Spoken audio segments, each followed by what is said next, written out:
Meeple Nation Podcast, episode 337, Tapestry. Just kidding. Tapestry. Welcome, citizens of Meeple Nation. For the next 30 minutes, sit back and enjoy. Meeple Nation Podcast is sponsored by GameToppersLLC.com. They are an amazing company. You should check them out. They make good quality material. The only downside is that you're going to spend more time playing board games, which isn't really a downside. I was going to say, nobody ever called that a downside, right? Maybe my wife would call that a downside. Like we did this last weekend. 4 of us played essentially a 12-hour gaming session together, but that was a lot of fun. It was. It was a lot of fun. Until Sunday morning, right? Yeah, Sunday Nathan was upset at Saturday Nathan. Yeah, Logan was good. Logan was good both days. It's late. Leave me alone. It's after Logan's bedtime. Almost. We are the hosts of Meeple Nation. I'm Nathan Howard. I'm Dave Holliday. I'm Logan Howard. I am Andy Holiday. It's nice that we're back in that circle, right? Logan pointed out long ago that we sit in the same spot, so it's kind of nice that we all got our spots. In SaltCom, when we were talking to Chris, we automatically filtered into our spot sitting with Chris in our assigned seats. Right. Creatures of habit. I don't know why, but you always get screwed up when we play games, and you think that your turn is after my turn, and it happens all the time. And It's because you used to sit where Andy sits. you would still sit after me. I don't know, I just got excited. You know, that's the worst part is when you sit like that constantly, and there's certain people that maybe you don't like being behind because they may hose you over if you follow them. Dave's sitting right there. I though. know, that's what I was thinking about when I was saying that. But you're always following them on, it's like, man, where's Dave sitting? I'm going to sit on the other side of Dave. So Is that the key to playing Tapestry, is taking multiple turns by the time everybody else takes one turn? Maybe. The first time I played, I got demolished at that game. I hope you're not referring to when we played, though. No, not when we played. was The with first my game wife. was with my wife. So we are actually talking about Tapestry today, which we've already kind of started talking about. To introduce the game a little bit, Tapestry, 1 to 5 player game. It's best with 3 players. It's 90 to 120 minutes playing time. The designer is Jamey Stegmaier, and the publisher is Stonemaier Games. Jamey is a Meyer in Stonemaier Games. It's a fantastic game. It's such a good game. I've played twice now. Got destroyed the first game. I actually did the destroying the second. You learn something after the first game. Began to say before we introduced the game, first game I played solo. There was nothing to compare against except for my own failings. And I did fairly well with the solo version. Convinced my wife to play a game with me. And I had 63 points. And she had 202 points. Somehow I'd managed to paint myself into a corner where I was just resource poor the entire game. My wife, she would advance her civilization to get resources, and she was watching me so that when I was getting ready, when it looked like I was getting ready to advance my civilization, didn't matter what she was doing, she advanced hers so that she could get that little bonus for getting those extra resources if you're the first person between your neighbors to advance your civilization. Any way to stick it to me. Because my wife is very competitive, and so anytime that she sees an advantage, it kind of makes me smile inside that she sees that and does monopolize on it. Sometimes I'm usually the one on the beating end of that stick.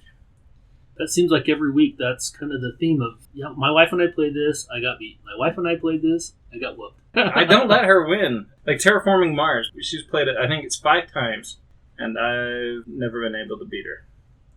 Wow. She gets frustrated that the game's taking too long. The game's complex. She complains about that a lot, but I think secretly she really enjoys that. So what is Tapestry about? Because we've talked a little bit about playing it, but we haven't really talked about... So, Tapestry, you are creating a civilization. Everyone starts out with the same beginning with their civilization as the makers of fire. From there, you basically get to choose which route your civilization is going to take, which story you're going to create with your civilization. And you go through different eras. Before you go into the different eras, you're going to start moving up on different tracks. There's 4 different tracks in the game. There's a military track, there is the exploration track, the science track, and the technology track. You're spending resources to move up these tracks, and as you're moving up these tracks, your benefits and the bonuses you get progressively get better and better. I know a lot of people will, the 2 times I've played, you typically, not always, but typically, you take actions until, and everybody goes around the board taking actions until essentially you run out of resources. Unless you're my wife. Actually, and I did that similar to what your wife did the last game we played. I wasn't quite ready and completely out of resources, but I moved up my civilization to the next era. The first 2 eras that we moved up, I was the first one to move up. And I was not resource poor at all that game. I had so many resources. The only reason why I did it the last time was because I saw all of your resources and I needed resources. No way Andy's stealing them this time. I'm going to steal them. And it was like, Andy went up Tapestry for the next era. I went up the era after him, had 1 turn in that era. The next turn came around to me. I just went up again. I just didn't want to risk the time difference of trying to get something going and then losing it because Andy would just go up. So in Tapestry, there's essentially the 2 actions that you can take. You can advance, which is what you were talking about, Andy, where you can go up, you can advance your marker up one of the 4 tracks, or you can take income, which is the other action where if you advance your civilization before either of your neighbors, so if you're playing a 4-player game or a 5-player game, 2 people are going to be able to get that bonus. But when you advance your civilization from the Maker of Fire to your first Tapestry, you get an extra bonus. Advance it to the next one, 2 bonus resources, and the third one, you get 3 bonus resources. If you advance it the 4th time, you're essentially saying you're done with the game. Which is really kind of interesting that one player can be done, other players can still be playing. It doesn't end the game. That's one of the unique things that I enjoyed about it. The first time that I played it with Nathan and Andy, right? It was just the 3 of us.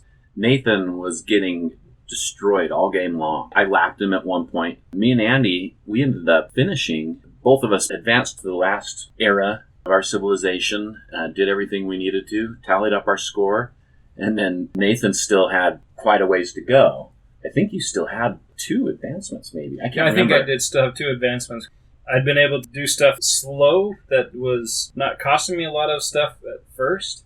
And gain a ton of resources in the process. You had tons of resources that game. Of course, you were getting a lot of them from the stuff that I was doing, too. Me and Andy both finished, and by the end of it, Nathan, his last couple of turns, had just poured it on and scored tons of points and ended up coming back and actually winning. It was really cool because where it's completely independent of the other players, but there is also player interaction in it. One thing to mention, to go up to the next era, you place down a Tapestry card. You have the opportunity to get multiples of these, so you get to pick which one you're going to place. And that Tapestry card isn't just a card you play down to show that you're going up to the next era. It typically is going to give you an ability for the next era. Logan mentioned that he hurried up and moved up to the next era before I could on that last era, where you actually can get resources. Actually worked out well for me because I had played a Tapestry card that whenever anybody moved up the military track, I got points for it. When the 3 of us were playing, and I got those off of Dave. Was that? No, I was one who played it. I played that. Yeah, Dave played that. And of course, Dave played it, and that was the year that I totally went up the military track like crazy. I think I scored 12 points that last game just because I was able to stay in that era for as long as I did. Whereas if I would have moved up, I would have gotten 3 resources, but I wouldn't have gotten all those points. There is kind of a balance. You gotta, am I going to go up to the next era and put another card down? Or do I hold off? Am I getting more points for this? Is this card benefiting me? Another issue I ran into is if I go up and gain income right now, I'm going to lose. I can only go up to 8 resources. I'm going to lose out on resources, so it's better for me to stay in. In that last game, that talking about the 3 of us, Andy, that you, me, and Dave played, I didn't want to advance because where I was already at, I think it was the technology, I was at 7, and there's like, no way I can advance right now because if I advance, I'm going to just be losing resources. Your actions are so resource dependent, you don't want to waste any of those resources, which I think the game is managed very well. It is. My only complaint with that, and it was the only time that I've played thus far, but my Tapestry cards for 90% of the game that I had in my hand to put down are not created equal. They did not give me any cool benefits. They didn't do anything really good for me. It was only at the end of the game when I couldn't use them anymore to advance my civilization and get bonus did I get good ones. That's not true. You played that one. The one that gave me a benefit. Awesome. But it was huge, crazy. Out of the entire time, besides that, the other Tapestry cards they just weren't beneficial. You guys were able to get ones that had special abilities. So the one that Dave is referring to was the Tapestry that made it every time I would place a territory for an exploration card, I can claim the benefits of that token twice. Oh, that's because huge. it's a hex grid. So everybody starts with 4 little hexes that they've already had explored for their civilization, and then An island of 4 hexagons. Yes. an Okay. island of 4 hexagons. You explore and you can fill out the map. Kind of like some of the other games where they have the blank tiles and you draw from them and you get to add them. You can only explore to where you actually have fortresses that you've, conquered that area? Is that what it's Yeah. You referred have to? markers on the territory. You're in control of that area. Control of the area. One Tapestry card that I had allowed me to gain the benefits from placing these tokens down twice. It worked really well for me for a moment. That moment comes and goes, and then if you don't have good error cards to go into the next one, you just don't get cool bonuses. That's one thing. I mean, you can always get more Tapestry cards, so you have more options. But another card you did play, you played the Trap card, which gave you 10 points. But 10 victory points versus having a nice ability? Well, if you look at the card I played that gave me points for anybody with the military track, that gave me 12 points. But there was no guarantee on it, whereas that's a guarantee. So also, because you had that, it stopped me from purposely going up the military track, because that's what That's I true. wanted to do until you place that card. Yeah, that's true. When Dave played it, I avoided the military track. Because, I mean, like, you only got 12 victory points, but who knows if that could have affected the game where could have been different. I mean, I thought I did fairly well. I got like 148, 158 points, somewhere You were around in there. the 170s, I think. Was it 170s? Yeah, because you beat me by 16. I was in the 140s or 50s. I had decent score. The fact that I went from like 50 points ahead of Andy to him like lapping me was just baffling. Oh, I didn't lap you. I only had like 240. So I So almost lapped you. I think you're right that they're not all created equal. That's one thing. When we work on game design, me and Richie and Andy, and we're always talking about trying to balance things and make sure things are balanced. But one of the things that I come back to a lot of times is I said it doesn't have to be perfectly balanced. I can enjoy a game when a lot of those things aren't. For example, I felt like my Tapestry cards this last game were not that great. I played one that gave me an ability, but like it was an ability that I was excited to use and see how it worked out, but I don't think it did a whole lot for me. Well, that's one of the things that me and Richie quite often, we kind of go back and forth on, because he really wants to make sure everything is like perfectly balanced. Nothing has any more power than something else. I think that that's fine in a game. I totally agree. You're going to have those opportunities where cards are going to be more benefit in different situations. There's 50 Tapestry cards in the game. It goes up to 5 players. I mean, if it was distributed evenly, everybody would have 10 cards that they could see. There's opportunities for you to get variety in those Tapestry cards so that you can have them in different situations. And you talk in those Tapestry cards that some of them are trap cards. When your opponent is trying to conquer your exploration tile, you can say, "Ha-ha, I got a trap." And instead of them attacking you, you get the benefit. You get to roll those military dice and get those rewards, and your opponent is out. So if you're trying to get that end-game bonus to be the first player to conquer 2 opponents' outposts, that trap can be a swift kick in the shin that can totally disrupt you. You have to go through and plan and try to get next to somebody again. They have those Tapestry cards that another one could be a trap. Those Tapestry cards, you talk about the one that was active during the era. During the whole time that is your active era, you get that bonus that's on the card. The example that you gave, Andy, anybody goes up that military track, you get a victory point. There's some of those Tapestry cards that just will have a one-time bonus. Give you some advantage. So, like, I had a Tapestry card that could have been very beneficial, because part of the game that we haven't talked about is the technology cards.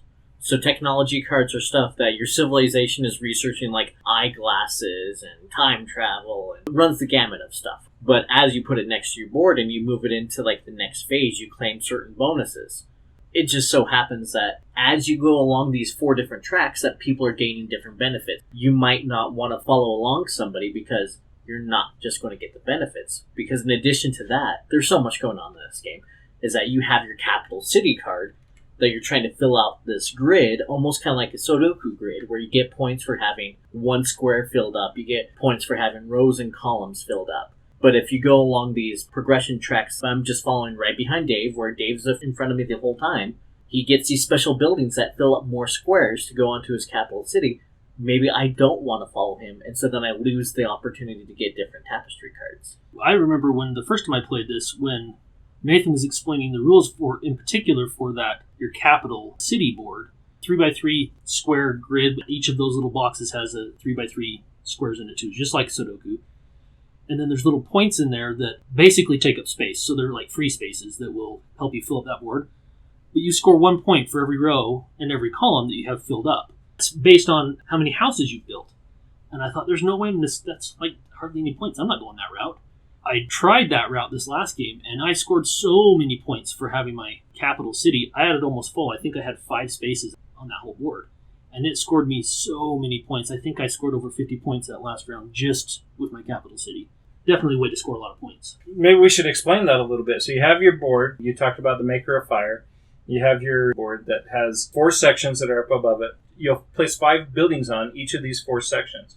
And those buildings are, you have markets, farms, armories, and houses. Once you take that off of your main map and place it onto your capital city, you'll start to fill in those lines. And as you remove those from your main mat, you'll uncover resources that you can produce when you take the income action.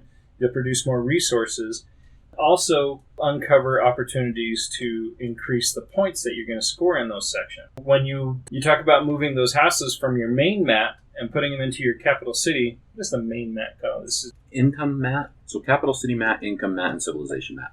This main mat, which is your income mat. You uncover those, and it gives you opportunities to score more points. So you take off those houses. Without taking anything off, you get 1 point for each column in each row. As you progressively take houses off of your income mat, you can turn that to 3 times, or you score 3 points for each column and row. For you, Andy, that was huge. Yeah, it really was. I know that Logan mentioned he was a little frustrated with the Tapestry cards. One of the Tapestry cards I got was the one after I played, the one that gave me points for people going up the military track, giving me points for how much gold I produced into my markets. Well, my market was the one thing that I had actually developed the most in the game, so it was a perfect card for me to get. But, on the other hand, if I hadn't developed my market, if I hadn't focused on technology and getting my markets, then it would have been a worthless card for me. Right, but you have the opportunity. You're going to get more of those Tapestry cards. Absolutely. So you can save that maybe for your second or your third era, where it will be more beneficial for you. And that's one thing also, I think the earlier you can get more Tapestry cards, the better you can plan for your future turns. So you know, okay, well, in the third era, I'm going to play this card, which means I need to have this and this and this set up. I need to get some of my markets out during the second era so that I can take full advantage of getting those points as soon as I play that card. It's a nice thing that they have so many different opportunities which you can pursue strategy with that, but at the same time, like, would have been for or against your favor if somebody was fighting you for all those buildings to fill out your capital city. That's true, because I did get a lot of bonus buildings, but a lot of those came from technologies, and nobody was fighting me on the technology track. So that was definitely beneficial. That was something I was looking at, because when I'm looking at what technology do I advance, if I was following Dave too much in a certain technology or you, that I didn't want to follow lockstep, I'm not getting that bonus. Those buildings are huge. At the very least, I'm just allowing you guys to go get all those buildings, then I'm just giving you free points. Talking the landmarks? Yeah, Yeah. landmark buildings. Put those landmarks and go onto your capital city. The real estate that they cover up is much bigger than your smaller buildings.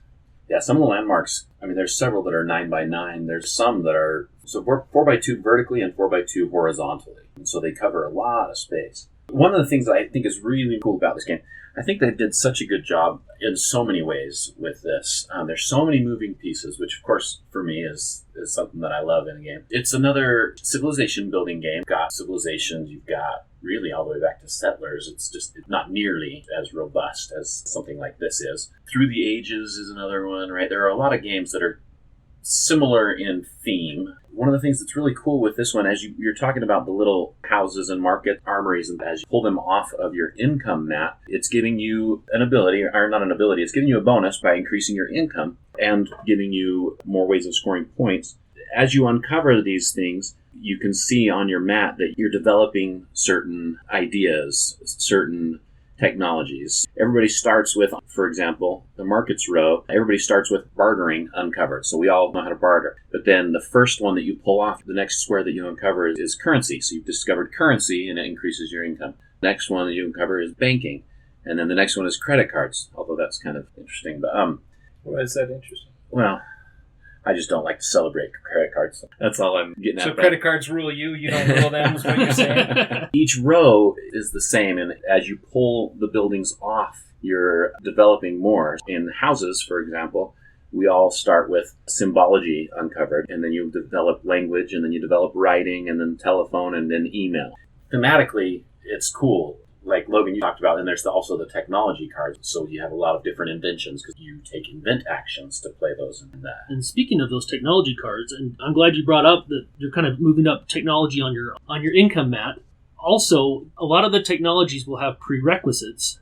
For example, I may not be able to play a certain card until myself or one of my neighbors has uncovered one of the technologies on one of their player mats. So maybe writing or the telephone needs to have been discovered by either myself or my neighbors before I can move a technology up. Move it up to the next level. Thematically, it works that this certain technology, certain things have to be discovered before that technology can move up to and progress to the next level. Yeah, I think that's a great feature that's included. Until you said it, I actually didn't even clue in to that. But now that you say that, I'm like, yeah, that makes complete sense. I was just associating, they just have to make thresholds. But I didn't even clue in that they had to have those base advancements in technology or civilization that were required for your technology to branch off of that. I think it's a nice little touch. Yeah, I agree. Missed. I do too. Another thing we haven't talked about are the civilization cards that go next to your income boards. Each person will have a specific civilization that is asymmetric. Everyone will have their own unique power that they will have during the game. Now, that could be something that gets triggered when you move up to the next era, or it can be some sort of ongoing effect. I believe last time whenever I gained income, I could move one of my tokens up and I could just gain the benefit. It was either a resource or points, or I could place a building from my income mat onto my civilization board. But they're all different. The one I played the first time, I really struggled with. Instead of placing buildings in my capital city, I was actually placing them on the center map. It was definitely a little different. Wouldn't mind trying that again. 16 civilizations. So it's nice because, again, it's replayability. I'd love to see them come out with some more civilizations than that, but 16 is a good number. We played twice now, both 3-player games, seen several different civilizations, and there's a lot more to go still. But yeah, I think they're cool. Each one is unique. The first time I played, I had the Futurists.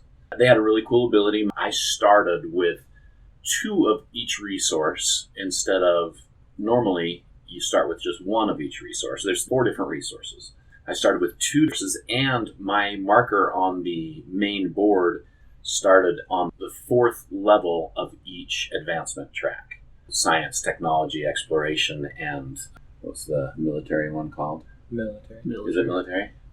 Wow. All 4 of those, I started on the 4 spots ahead of everybody else, which was cool in a lot of ways, but it also made it so that everything costs more, because the further along the track you get, the more expensive taking those actions is. And you didn't get the benefits from going up each step. Correct. Yes. Which that's starting ones give you buildings to place, which helps you gain more income and helps you get ready to move up and start paying the more expensive stuff. So you still did really well with that. Right. It was just, for me, one of the things that I love is seeing the new stuff. So this last time we played, we wanted to make sure that we saw different civilizations. And so and what it tells you to do in the instructions, it says deal 2 to everybody and choose 1. Interesting to point out, there are ways in the game, cards that will tell you to draw a new civilization, and essentially are playing 2 civilizations at that point. So which is kind of cool. I really hope to experience that at some point. The last time we played, I played the Isolationists, and it was just, didn't have really any ongoing benefits during the game, but at the end of the game, if you met a certain goal, you got 40 points. It was pretty good. I mean, I don't know that I scored 40 points. And I probably did get 40 points from being a futurist, just the bonuses that it gave me. But you advance up each of these tracks, and the bonuses that we've kind of been talking about, the bonuses that you get along the way, are very beneficial. So they give you technology cards, they give you tapestry cards, they allow you to put those buildings on, they allow you to draw more exploration tiles. Dave, you talked about being the futurist, where you skip those in the exploration path. The first couple of sections gave you more tiles, gave you more selection so that you could put out more tiles to be able to explore. And where you had skipped that because of being the futurist, missed on a lot of those basic ones. And the same thing with the science, where you roll the science die. Mm-hmm. And that science die will allow you to move your marker up one of the other 3 any of the Technology 4 pass. tracks. Any of the 4, because it will also do itself. Oh, yeah, that's true. It will do itself. Technology track will allow you to get more of those inventions that you're going to hopefully advance up, get points or get benefits from advancing those. They go hand in hand with your markets on your income board. That the more markets you have removed from your income board and put on your capital board, you will score more points for those inventions that you have on the side of your board. Of course, you have the military where you're going to go out and you're going to try to explore and conquer opponents. So one other thing I noticed too is those tracks, they incentivize you to not just focus on one track, but to go up on multiple tracks, because there's certain abilities that will trigger and actually be more beneficial if you've already gone up on some of the other tracks. I guess you make the decision, do you want to focus on 1 or 2 tracks, or do you want to try to maybe go up on all the tracks a little bit and try to gain a little bit of everything? Last game, I basically focused on the technology and the science track. Especially at the end, they worked so incredibly well together. I remember it was just one action. I'd moved my token up on the technology track, which let me take a free action, move my token up on the science track, which in turn let me move my token up on the technology track again. One action just triggered 3 different actions in one, and I only had to pay for one action to do it. And those last actions get pretty expensive, so that was so beneficial to do, and I had my pawns in the perfect spot on those tracks to be able to take advantage of that. They work really well together if you can plan it out. The game, I think, is very well done. You talk about the components of the game. Your income mats and your kingdom mats and your civilization mats are all super high quality paper. They're textured. It's going to take some more of that wear and tear. They also have those landmark buildings that are all pre-painted. The sculpts on them are really nice. Really kind of enhance the game. Each of the houses, the armories, their quality, their 3D pieces and detailed to go along with all the landmarks, which are incredibly detailed. And like you pointed out, I talk about my goofiness and the visual stuff that I love. I love games with lots of components, especially when they have some detail put into them. And I would hate to... I don't know if I want to say complain about such a great game, but my one real thing that I could pick at with this game is the people you play with, you either have to do one or the other of find a strategy and hopefully find your niche to win, or go head-to-head with somebody and hopefully the third player doesn't just come out with the victory. What we were talking about before with Andy getting these landmarks, and he would have never filled up his capital board without all of those great landmarks that he was getting. If he was fighting too much with somebody else over those, it would have spread the points out. The only thing I can pick at with this game, and it's not to say that the game isn't great, it's just when you play, you have to do one or the other, in my opinion. Because, like, when you played with Cheryl, it was very back and forth sort of gameplay, which is fine with this type of game, but if you're playing with multiple people, you just can't pick on somebody and go back and forth with them competing over something specific while allowing somebody else to run away with their own little niche. I get that you can't let somebody run away with all the landmarks, for sure. For the most part, the player interaction is kind of minimal. Oh, I agree. It's just the competing for resources, competing on the tracks for the extra bonuses. It's that stuff. It's either you just have to let it go, or you just have to fight for those resources. I was just following behind somebody on the track and just letting them get all the additional resources from all the landmarks. It's not just the landmarks, but every time you filled up one of those 3x3 squares for the Sudoku map on your capital city, you get a free resource. Which is nice, yeah. So my civilization that I had was building monuments. So instead of putting my markers from my income mat onto my capital city, I was putting them on to building statues, which I got bonuses from there, which was great, except every time Andy would fill up one of his 3x3 squares, he'd get a free resource, which was great for him. If I was going to play to my civilization card, which I did, Andy did to what he was playing with, and he just ran away with it, which I'm not saying that's a bad thing. I'm just saying you either have to do one or the other, because I recognize that in the game of just going to have to find my niche, and hopefully it works out. They started to explain the game the first time we played with Andy, myself, and Dave. And Dave had that futurist where he went up those tracks. And even with that, I warned Dave, you can't win them all, Dave. You can't go up all 4 of these tracks to the maximum. Dave did his best, and you actually got pretty close, right? That's close, yeah. It wouldn't have been nearly close enough without the futurists who started 4 spots deep on each one of them. I think there's 12, a third of the way done on each one. The example that Andy gave earlier, pick 2 tracks. I think that's kind of the way that you have to go. Is you can't look at it's a race to try to go up every stack. You have to plan your turns so that you are using your resources. If you can plan your turns and you can take your time, and Dave, that's perfect for you because you can challenge that time limit. It doesn't matter if your opponents end before you. I'll be here. I'll be here for a while, guys. Yeah, you can be here all night, right? Finishing your game. There's different strategies of how you're going to try to monopolize the points that you're going to get. Try to get multiple Tapestry cards. Going back to you, Dave, that example where you were the futurist, you missed out on a couple opportunities to gain those Tapestry cards, so you didn't get that variety in those cards to use. Maybe, Logan, you were in that same position where you were kind of just siloed off to those few Tapestry cards that you had. And maybe the ones that you got just didn't work with the positions or the choice that you had made. It didn't help you.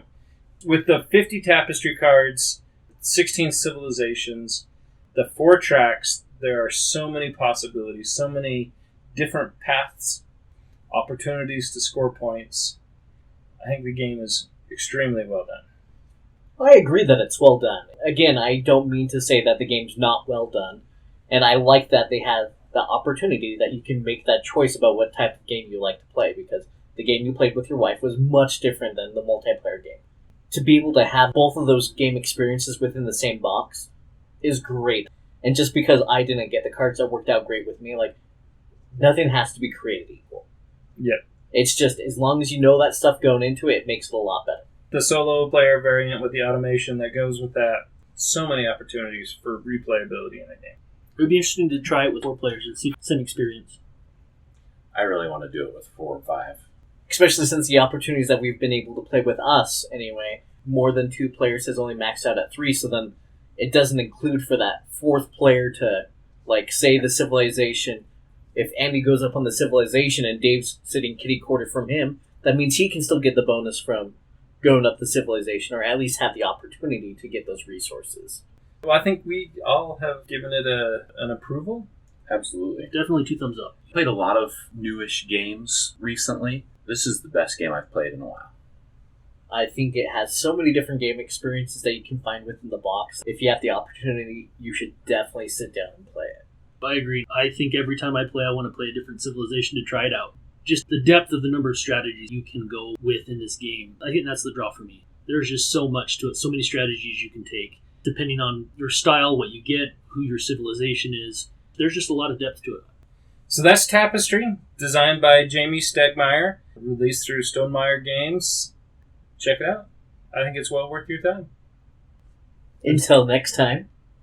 We'll see you at the game table. Building civilizations, making those landmarks. Lappin' Dave.